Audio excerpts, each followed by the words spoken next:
Check out my new keyboard, the ARC75V2.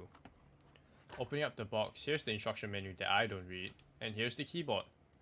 With Akko switches, ocean blue tactile switch, and the cream keycaps from Akko. Here's the sound test for the keyboard.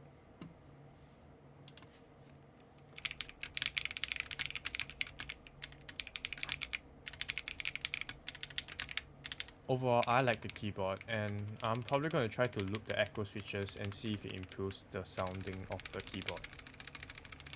Do let me know if you guys are interested in hearing that.